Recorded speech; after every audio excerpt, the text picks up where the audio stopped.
Autumn Offering by Judith A. Lawrence.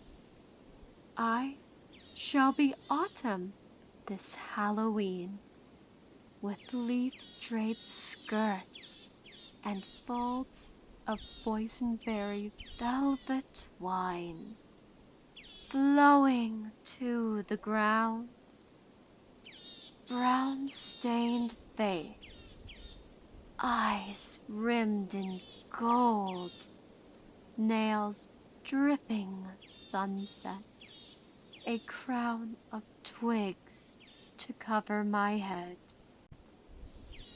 You may gather from me the spring of my youth, my summer of maturity, and hold on to with me the solace of these days of remembering before the frost. October's Party by George Cooper. October gave a party.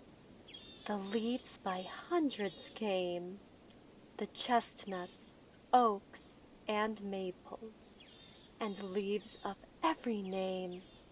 The sunshine spread a carpet, and everything was grand. Miss Weather led the dancing, Professor Wind the band. The chestnuts came in yellow, the oaks in crimson dressed, the lovely Mrs. Maple in scarlet looked their best, all balanced to their partners, and gaily fluttered by. The sight was like a rainbow, new fallen from the sky. Then, in the rustic hollow, at hide and seek they played. The party closed at sundown, and everybody stayed. Professor Wind played louder, and they flew along the ground, and then the party ended in jolly hands around. Ode to the Pumpkin Spice Latte by Rachel Williamson. Oh, pumpkin spice latte, how we love you so! Your spicy but sweet aroma lures us in. No matter where, we will spoon over the dough. Nay to pie, pecan, or apple crisp, pumpkin lust is our delightful sin. As the crisp wind blows and the orange leaves do fall, we are reminded of your warm, fake, tan glow. Woe is to the impending paleness of the peppermint white mocha. We wish you were available all year round in sizes venti, grande, and tall. So come one, come all, let the cafe lines flow. Hail to the high caloric cups of heaven. Before we mourn, sayonara.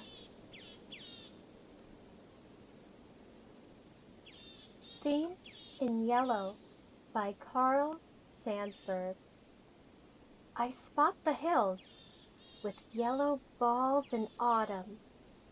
I like the prairie cornfields, orange and tawny gold clusters, and I am called pumpkins on the last of October when dusk is fallen.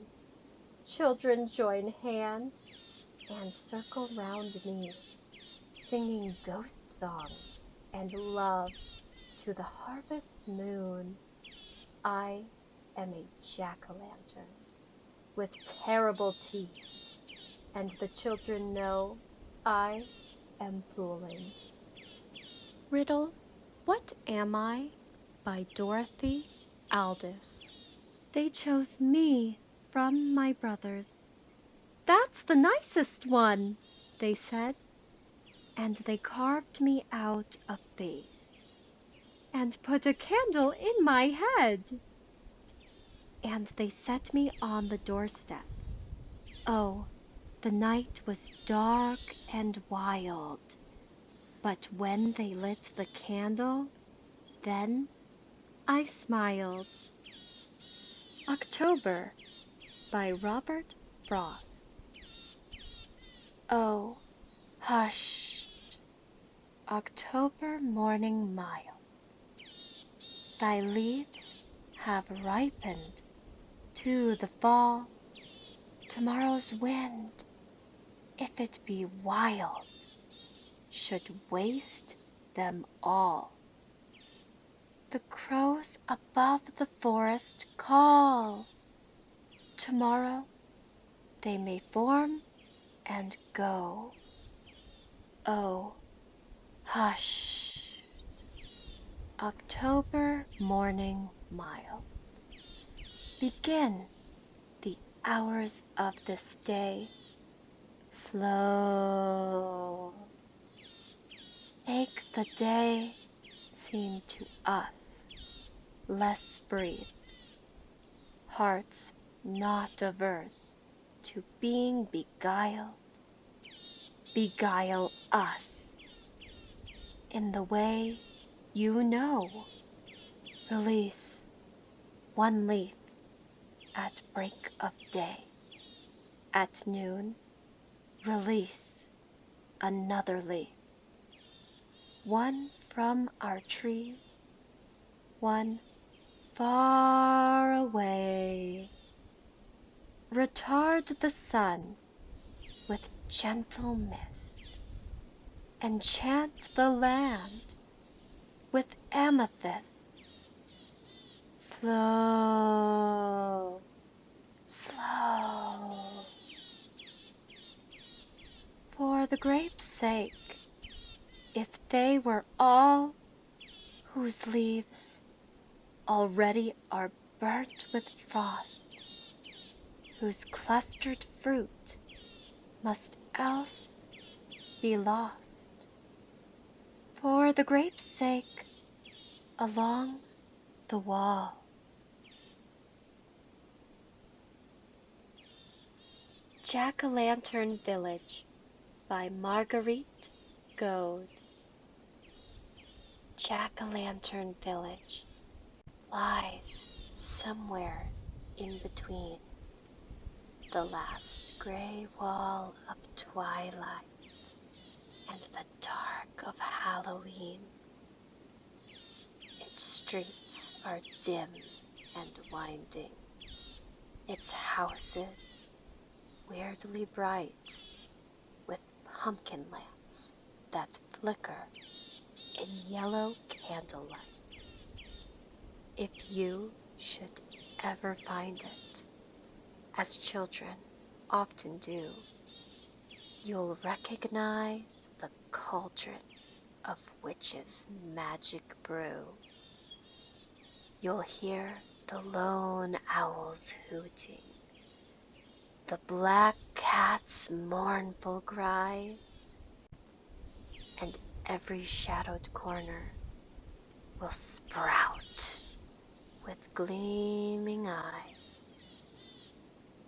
There will be fun aplenty for all who venture there, and laughter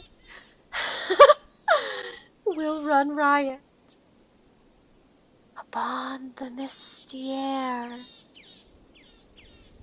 as little folks come trooping when darkness settles down to light the yellow pumpkins in Jack-o'-lantern Town.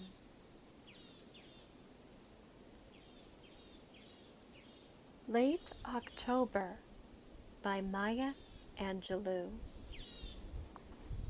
Carefully, the leaves of autumn sprinkle down the tinny sound of little dyings, and skies sated of ruddy sunsets, of roseate dawns, roil ceaselessly in cobweb grays and turn to black for comfort. Only lovers see the fall a signal end to endings, a gruffish gesture alerting those who will not be alarmed that we begin to stop in order to begin again.